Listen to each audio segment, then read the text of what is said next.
Next, మా పాలనలో బంధుప్రీతికి తావులేదు. కొందరు అభివృద్ధి నిరోధకులుగా మారారు. స్వార్థ రాజకీయాల కోసం ప్రగతిని అడ్డుకుంటున్నారు. తెలంగాణ సమాజం వారి పట్ల అప్రమత్తంగా ఉండాలి. అభివృద్ధి, సంక్షేమం మా రెండు కండ్లు. ప్రజాపాలన దినోత్సవంలో ముఖ్యమంత్రి రేవంత్ రెడ్డి. ఇక ఒక ఆయనేమో విమోచన అన్నాడు, ఒక ఆయనేమో ప్రజాపాలన అన్నాడు, ఇంకో ఆయనేమో ఆయన సప్పుడే లేనట్టుంది. టీఆర్ఎస్ వాళ్ళు ఏమైనా చేసిరా నిన్న? ఏది లేనట్టుంది అలాదైతే. మాకెందుకు లేదు, ఏం పేరు పెట్టాలని అనుకున్నారో ఏమో. వాళ్ళంతకుముందు అధికారంలో ఉన్నప్పుడు జాతీయ సమైక్యత అన్నారు. ఇట్లా ఎవరికి వాళ్ళు ఆ రకరకాల పేర్లతో నిన్న జాతీయ జెండాలు ఎగిరేసి స్పీచ్లు దంచిరు అన్నమాట. ఇక నిన్న ముఖ్యమంత్రి కూడా రొటీన్గానే దంచిండు. ఏమంటాడు? మా పాలనలో బంధుప్రీతికి తావులేదు. అంటే మా బంధువులు కానీ ఇంకోరు కానీ మా కుటుంబానికి సంబంధించిన వాళ్ళు కానీ పవర్లో, అధికారంలో, పదవుల్లో ఎవరు లేరు అని చెప్తున్నారు. సరే, మీ ఫ్యామిలీకి సంబంధించిన వాళ్ళు లేకపోవచ్చు. నిన్ననే ఒక ఆర్డర్ వచ్చింది. నిన్ననే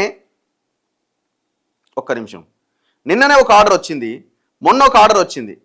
ఆర్టీసీ ఎండీగా ఉన్న ఎన్వీఎస్ రెడ్డి ఎప్పుడండి ఆయన రిటైర్ అయింది? ఉమ్మడి ఆంధ్రప్రదేశ్లో ఎప్పుడో 10-15 ఏళ్ల కింద రిటైర్ అయిన వాడిని ఇంకా కొనసాగిస్తున్నారు. ఆర్టీసీ ఎండీగా తప్పించి రాష్ట్ర ప్రభుత్వ సలహాదారుడిగా పెట్టుకున్నారు. పట్టణాల్లో రవాణా శాఖకు సంబంధించి ఆయన సలహాదారుడట. ఇక మొత్తం ఈ దేశంలో ఈ రాష్ట్రంలో లేరా ఇక? ఎందుకు? ఆయన ఎన్వీఎస్ రెడ్డి కాబట్టి. నిన్న ఒక ఆర్డర్ వచ్చింది.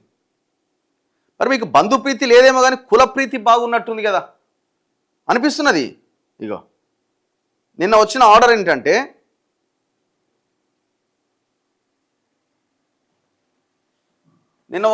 ఏంటి? ఒక బీసీ అక్కడ ఆ పొజిషన్లో ఉంటే ఆ బీసీని తప్పించారు. సరే, రిలీవ్ చేశారు. ఆయనకి ఇంకొక పోస్ట్ ఇచ్చారు. ఓకే, మంచిదే. ఆయన చాలా సంవత్సరాల నుంచి అక్కడ ఉన్నాడు, ఆయన అక్కడి నుంచి రిలీవ్ చేశారు. మరి ఆ పోస్ట్ ఇంకొక బీసీకి ఇవ్వచ్చు కదా. మళ్ళీ దట్టు ఆ పోస్ట్ ఏంది? తెలంగాణ రాష్ట్ర భాషా సంస్కృతి శాఖ డైరెక్టర్గా డాక్టర్ అనుగు నరసింహారెడ్డి గారిని నియమించడం జరిగింది. సార్, ఆయన క్యాపబుల్ ఏంది, ఆయన కెపాసిటీ ఏంది, ఆయన ఎంత, ఇవన్నీ దాంట్లోకి వెళ్ళదలుచుకుని మంచోడే కావచ్చు. ఇప్పుడు మీరు అన్నారు బంధుప్రీతి లేదని, మనకి కులప్రీతి కనిపిస్తున్నది కదా. మొత్తం బ్యాచ్ని మొత్తాన్ని కులపోలనే పెట్టుకుంటున్నారు కదా. మొన్న ఎన్వీఎస్ రెడ్డిని చూసినాం. అంతకుముందు ఇక ఒక్కొక్క డిపార్ట్మెంట్ని కనుక చెక్ చేస్తే ఆ డిపార్ట్మెంట్ హెడ్స్ వాళ్ళే, వాళ్ళ కింద ఉన్న వివిధ రకాల డిపార్ట్మెంట్ల హెడ్లు వాళ్ళే. చూడండి, ఇప్పుడు ఏంది ఇది? తెలంగాణ రాష్ట్ర భాషా సాంస్కృతిక శాఖ డైరెక్టర్. కల్చర్ గురించి, కల్చర్ మీద ఇవాళ జానపదము, డప్పు, ఇవన్నీ వీటికి సంబంధించి ఎవరండి? ఏ వర్గాల ప్రజలండి? ఏ వర్గాల ప్రజలు? మొత్తం బలహీన వర్గాల ప్రజలే కదా. వాళ్ళకే కదా ఈ కల్చర్ గురించి, లేకపోతే దీని మీద భాష, యాస మీద పట్టున్నది. ఇప్పుడు ఎవరి చేతిలో పెట్టాలి? ఇదిగో culture department of language and culture, posting doctor Anugu Narasimha Reddy, additional collector, revenue department, as director language and culture on deputation basis. Deputation మీద ఆయన ఇక్కడ పెడుతున్నారట. 2 సంవత్సరాల పీరియడ్. నిన్న జివో ఆర్టీ నెంబర్ 278 ఇది రిలీజ్ అయింది. ఇప్పుడు ఈ కల్చరు, సంస్కృతి, ఈ విషయంలో ఈ ప్రజలే కదా మొత్తం దాన్ని దీంట్లో ఉన్నది. మొత్తం అందులో ఉన్న కళాకారులు కానీ ఏ రంగాన్ని తీసుకున్న మొత్తం ఎవరుంటారండి అందులో? మీ వర్గాలన్నీ, ఇప్పుడు ఈయన ఎవరైతే ఈ డైరెక్టర్ అయ్యిండో ఆయన కమ్యూనిటీకి సంబంధించిన వర్గాలన్నీ బిజినెస్లో, రియల్ ఎస్టేట్లో, బడా వ్యాపారాల్లో ఉన్న వర్గాలు అవన్నీ. ఈ భాషని, కల్చర్ని పెంపొందించే దాంట్లో సరే ఉండొచ్చు, లేదని అనట్లేదు. కానీ మెజారిటీ ప్రజలు ఎవరున్నారు? ఇప్పుడు ఈ మీనాక్షి నటరాజన్ ఏం చేస్తున్నా వచ్చింది కానీ మళ్ళీ ఆమెనేమో ఎంటర్ కానియరేమో, నువ్వు పార్టీ వరకే ఉండాలి, నువ్వు ప్రభుత్వ పరిపాలనలో మీ జోక్యం ఎట్లా అని అంటారు. మరి ఇదేంది ఇది?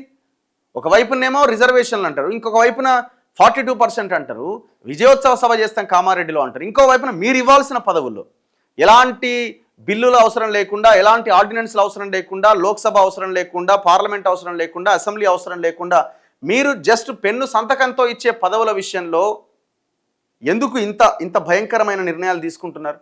అర్థమవుతుందా మీకు?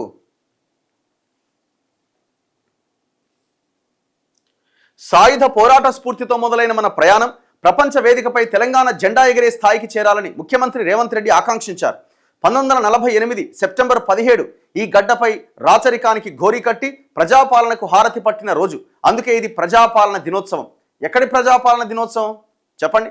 1948 సెప్టెంబర్ 17న భారతదేశంలో తెలంగాణ ఈ హైదరాబాద్ సంస్థానం అంతా విలీనమైన మొత్తం 16 జిల్లాలు, కర్ణాటకలో 8, మహారాష్ట్రలో 8, మన 8, అవి 8, ఇవి 8, అవి కలిపి 8, ఇవి 8, మొత్తం 16 జిల్లాలు హైదరాబాద్ సంస్థానంలో ఉన్న జిల్లాలు భారతదేశంలో విలీనమైనవి. పోలీస్ యాక్షన్ తర్వాత జరిగింది ఏంది?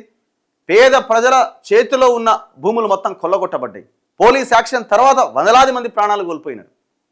కానీ ఆనాడు ఏ నిజాం అయితే మీర్ ఉస్మాన్ అలీ ఖానా 7th నిజాం ఎక్కడ పోయిండండి? పారిపోయిండ లండన్కి. ఏమన్నా ఎక్కడ పోయిండు? 1950 జనవరి నుంచి 1956 అక్టోబర్ 31 వరకు గవర్నర్గా నియమితులైండు. ఎక్కడ ప్రజాపాలన, ఎక్కడ తెలంగాణకి ఇది జరిగింది? ఆనాటి నుంచి నేటి వరకు తెలంగాణ మోసపోతూనే ఉన్నది, గోస పడుతూనే ఉన్నది. నిజాం పోయిండు, ఇంకోడొచ్చిండు, మళ్ళా విశాలాంధ్ర అన్నారు, ఆంధ్రప్రదేశ్లో కలిపిర్రు, అన్యాయం అయిపోయింది, తెలంగాణ కోసం కొట్లాడిరు, బలిదానాలు చేసిరు, తెలంగాణ వచ్చింది. తెలంగాణ వచ్చిన తర్వాత మళ్ళీ అదే దొరల చేతుల్లో ఉన్నది. ఆనాడు నిజాం కాలంలో నిజాం పైన ఉన్న మొత్తం తెలంగాణ రాష్ట్రాన్ని పీల్చి పిప్పి చేసి జనం సావు కారణమైంది ఆ దొరలే. ఇవాళ జనం చేతిలో ఉన్న అంతో ఇంతో భూమిని వాళ్ళ చేతిలో ఉండకుండా కబ్జాలు పెట్టి ఆగమాగం చేసింది కూడా వీళ్ళే. పెద్ద గొప్పగా ఏం లేదు ఇక్కడ.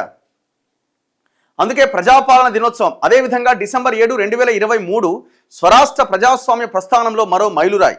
నాటి సాయుధ పోరాట స్ఫూర్తితో మునుపటి నియంతృత్వ పాలనను ఓడించి ప్రజాపాలన తెచ్చుకున్నాం. అహంకారపు ఆలోచనలు, బంధుప్రీతి, అశ్రిత పక్షపాతానికి మా పాలనలో తావు లేదు. నష్టమైన కష్టమైన ప్రజలతో పంచుకుంటున్నాం. ప్రజల ఆకాంక్షలు, వారి ఆలోచనలే ప్రామాణికంగా నిర్ణయాలు తీసుకుంటున్నాం. తప్పులుంటే దిద్దుకుంటున్నాం. ఇప్పుడు నేను చెప్పింది తప్పు కాదా? ఇప్పుడు నేను ఇందాక చెప్పింది మీరు ఇచ్చిన జీవో ఓ రెడ్డి గారికి ఏమనాలి దాన్ని? ప్రజాపాలన దినోత్సవం సందర్భంగా బుధవారం అసెంబ్లీ ఎదురుగా గన్ పార్క్లోని తెలంగాణ అమరవీరుల స్తూపం వద్ద ముఖ్యమంత్రి నివాళి అర్పించారు. సో ఇది స్టేట్మెంట్స్ ఒకలా ఉన్నాయి, మీ చేతలు ఇంకొకలా ఉన్నాయి. ఇది ఇలాగే కొనసాగితే మేము రిజర్వేషన్లు, బీసీలు, ఇది మీ ప్రజలు మీ వైపు రారు. ఈజీగా ఇవ్వాల్సిన చోట ఇప్పుడు మీరు కార్పొరేషన్ పదవులు, ఎమ్మెల్సీ పదవులు, ఎమ్మెల్యేలు, ఎంపీలు, మీ చుట్టూ ఉన్న వాళ్ళు నామినేటెడ్ పదవులు, అరే వీటన్నింటిలో స్థానమే కల్పించలేకపోతున్నారు. మళ్ళీ పెద్ద మాటలు. అసెంబ్లీలో బిల్లు పెట్టినాం, పంపించినాం, పార్లమెంట్లో బిల్లు పెట్టినాం, 9th షెడ్యూల్లో పెట్టుర్రి, ఎట్లా కాదు అనేమో పెద్ద మాటలు. ఎందుకంటే అది ఎట్లాగో కాదు అని తెలిసి ఆ మాటలు అయ్యే దగ్గర వీళ్ళ చేతిలో ఉన్న పని దగ్గర మాత్రం పని చెయ్యరు. ఇది అన్యాయం, దుర్మార్గం. మార్చుకుంటే నిలబడతారు, మార్చుకోకపోతే